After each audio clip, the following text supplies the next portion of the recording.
Hello everybody, welcome back to the Bubble Daddy Soap YouTube channel. My name is Trevor and I decided to film this impromptu little video for you guys to give you some updates.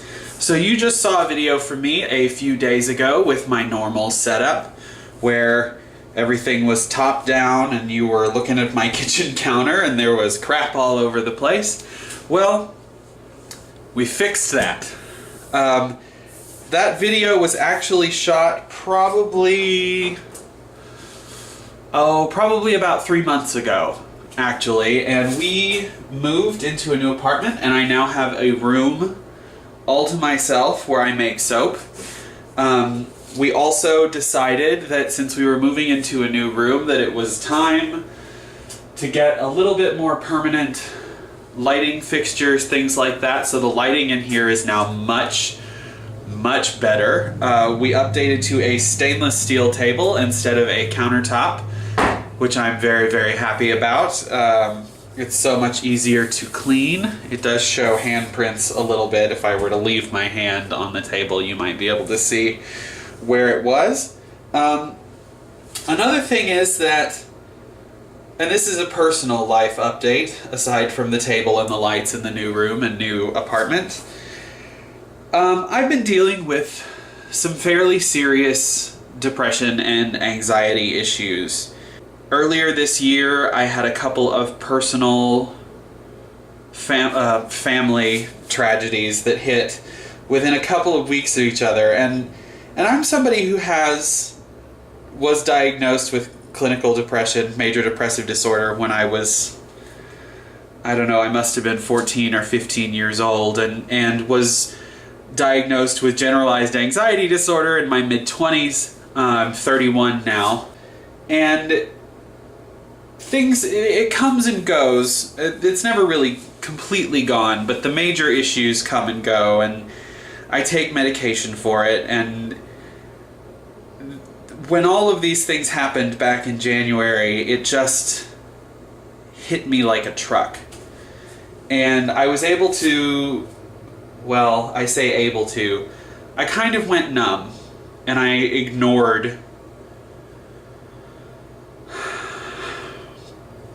sort of ignored what was going on. I pushed it down and I bottled it up, and that was really not good for me. And in April, mid-April, which was when we moved into this new place, I completely fell into just sort of a hole, and I couldn't do anything. I couldn't get out of bed, much less make soap every day. So those of you who have been following me since the beginning probably noticed that there was about a 2-month gap in me posting videos on the channel, and that was because I couldn't. I had videos ready to go. I even had some that were already done and edited and ready to be put up, and I just couldn't do it. I couldn't make the trip from the bedroom to the computer to get any work done, and so it finally got so bad that even I managed to pull myself together long enough to go to the doctor. And we got it sorted out. The medications I take have been adjusted, and almost immediately things started to get better.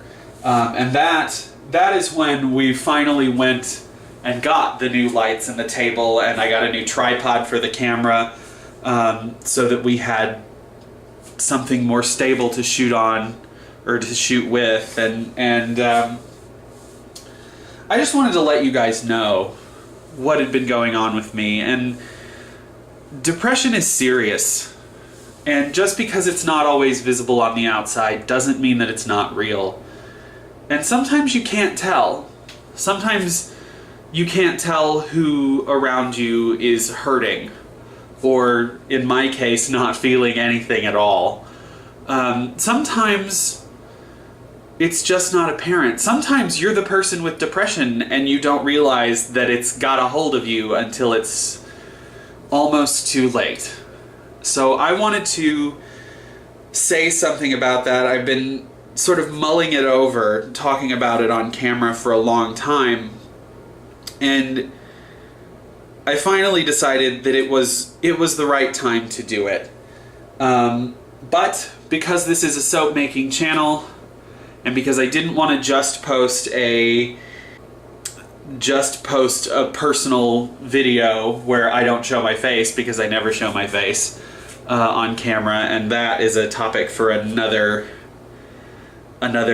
day, though I will say it is related to the depression and the anxiety and my personal insecurities. I have here, I bought a whole bunch of, and I know it's sideways, not much you can do about it except for move the camera around, and I don't want to do that because I've got this set up exactly the way I want it for actual soap making. I bought 15 colorants the other day, and I wanted to show you because things are getting better for me, and I'm finally feeling excited about things again. And in here I've got a bunch of new colors I've never used before. I've got some colors that are for fall. It's time for the fall soaps to start being made. I've got a handful of summer soaps left to crank out, and you will probably see videos of me making those sometime in August. But I've got these colorants, and I was really excited. I wanted to share them with you. So I'm going to go ahead and do a sort of semi-unboxing video. I've already taken these out of the box to make sure that the actual stuff, that the actual product was safe, that it got to me in good condition, that nothing spilled, nothing broke, anything like that. So let's get started. The first up is actually it's actually making sure I'm holding that the right way. It's an envelope that I bought some bags of mica powders that are replacements for micas that I use all the time. So the first one we've got is the Green Vibrance mica, which you guys see me use, or have seen me use over and over again. We've got a replacement for the Lemon Drop mica, which I love. I like it better than the Yellow Vibrance, much better than the Yellow Vibrance. It gives me a nice, pretty, brighter color. And then one of the most popular videos on my channel is the Sleepy Time soap. It seemed to be very, very popular, and I used a winter white mica powder and purple Vibrance mica. So I bought a replacement for that because I've only got about a teaspoon of it left. And I'll just use these envelopes and refill the jars that I already have. Not a big deal. But then we move on to the new stuff, and I bought a lot of new stuff. The first thing that I have, hang on just a second, I'm going to close the vents, because this stuff will just fly everywhere. So the first thing is, I got these little bitty jars. This is raspberry red, there we go, raspberry red mica, and brown, luscious brown, I think it's called, lustrous brown. That's better. And these were sent to me as samples just because I bought so much, and you can see that's the raspberry red, not in an actual soap or dissolved in oil, but that's what the powder looks like. I assume it will tone itself down a little bit. They usually do when you mix them in. And then the lustrous brown is just kind of a sparkly brown. They didn't send me very much, which is, it's a sample size, but I might be able to get like a small batch out of these. I might use them together. They might be kind of pretty, especially if I do like a chocolatey type soap for fall. That might be fun. I also got this Mango Tango mica powder, which is a bright orange. I always have issues, and a lot of soap makers have issues with oranges fading a little bit in their soaps.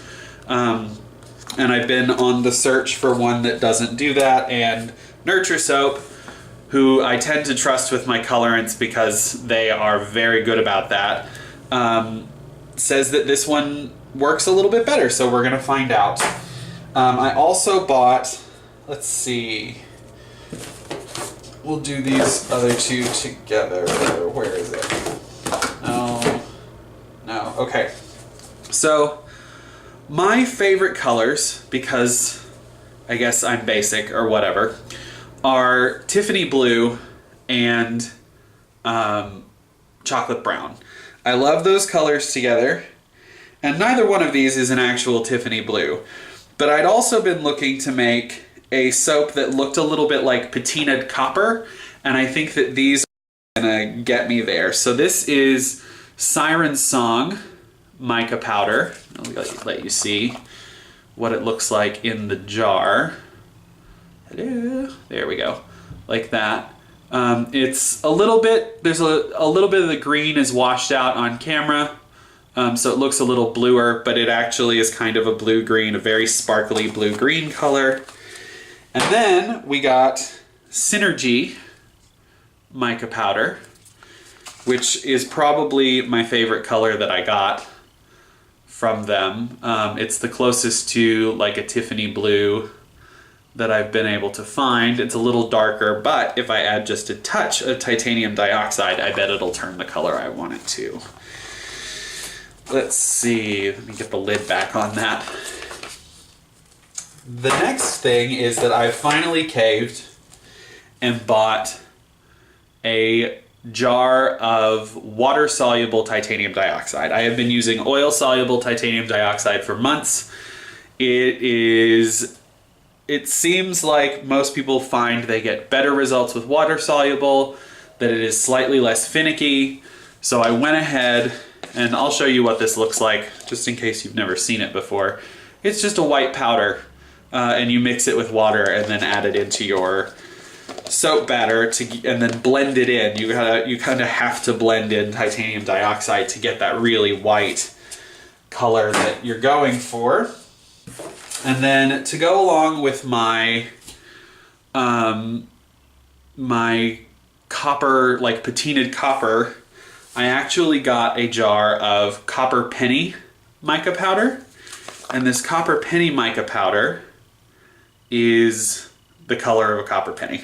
So hopefully when I make soap out of that, I can do a nice little swirl that looks like copper that's been exposed to air with these three colorants, and that will come out really nice. I haven't decided on a fragrance for that yet. We'll see how that goes. I also got some ruby red mica. This is for the fall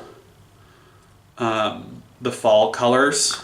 It looks a lot brighter on camera. It looks actually much more of a ruby color on camera than it does in person. It's very dark in person. You can see ruby red mica. And what have we got? I'm sort of sorting through things because there's some stuff that I want to do last. Okay. And then for the last of the fall colors, I got some alpine green mica, which is a darker green than any of the other colors that I currently have. Again, it appears much brighter on camera than it is in person. It's much more of a, an alpine green. It's got kind of an evergreen, like a darker shade to it. And the last thing I got, well, the last 5 things I got were, I wanted to start playing with neons. I've got some ideas, especially for fall soaps that would come out around Halloween, things that I wanted to do. So also I wanted to be able to do some brighter colors. Micas don't always come out super, super bright. So the first one I got is neon pink. It is neon pink. These work a little different than micas in that you can't just add them into soap like you can with some micas. You have to actually mix these with oil first to disperse them, or they will clump up in your soap, and you don't want that to happen. I also got a neon blue.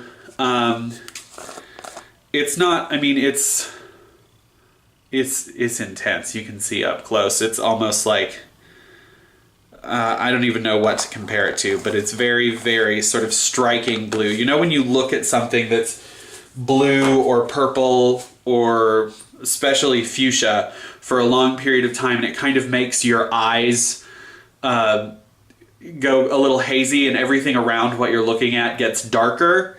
that's the kind of blue that is, and I love it, and I hope that it holds in the soap. I also got, because why wouldn't I, a neon orange that is like traffic cone orange. So I'm very excited about that. And a neon green. Neon green. It is neon green, you can see. Just straight up neon green. And finally, what set of neons wouldn't be complete without just straight up freaking highlighter yellow? So I have a neon yellow pigment. Let's see if we can back out and get an accurate color on that. That's closer. The lights are kind of washing it out just a little bit because it's so bright. But at any rate, that sort of bring them all up a little bit and over. I'm not quite used to this camera setup yet. So that is my Nurture Soap haul for today. Now, I mentioned earlier that a lot of these videos wouldn't be seen starting until August, and I don't want to leave the channel dead between now and then. So I was wondering, what kinds of things would you guys like to see? Are there any beginner soap makers on my following me on my channel that would like to know about some basic things? Should I do a series that teaches you how to make soap from beginning to end and go over the properties of different oils and the properties of what trace looks like, and thin and medium and thick trace and all of that? Should I go over colorants and how to use different types of colorants? Because I've got pigments that have to be mixed in oil. I've got things that can be mixed in directly. I've got things that have to be mixed with water. I have some FD&C colorants. We could try those out. I know they're gonna fade in the soap, but we could try them so you can see what they look like. We could talk about fragrance oils and acceleration and ricing and all of these different things. I've got, I don't know, probably 40 different fragrance oils that we could go through and see how things work. I tend to only buy things that I know are going to behave well, but I also bought, the other day, I went to Lone Star Candle Company because they are close by. And I will leave links for Nurture Soap and Lone Star Candle Company or Lone Star Candle Supply in the description box below. But they have soap-safe scents, soap-safe fragrance oils, but haven't done as much testing on how a particular fragrance oil is going to behave in soap. You can find the vanillin content, but there's nothing on their site that says, oh, this accelerates, this rices, this is going to cause my soap to seize. Well, I spent $100 at Lone Star and several hours at Lone Star Candle Supply in person, testing things out, smelling things, cross-referencing lists to get the things that I wanted to get for the rest of summer and for fall. So if you guys want to know, if you want me to do a video about the fragrance oils, let me know. Let me know what you want to see down in the comments. I would love to hear, because I don't want to have to wait a month for these soap videos to go up and just not see you guys for that whole period of time. I'd like to still be here. I'd like to still be putting things up, but I'm kind of at a loss for where to start. So let me know down in the comments if that's something you want to see. If you like this video, be sure to leave a comment, subscribe, share it with your friends. Once again, I've been Trevor with the Bubble Daddy Soap Company, and I will see you next time.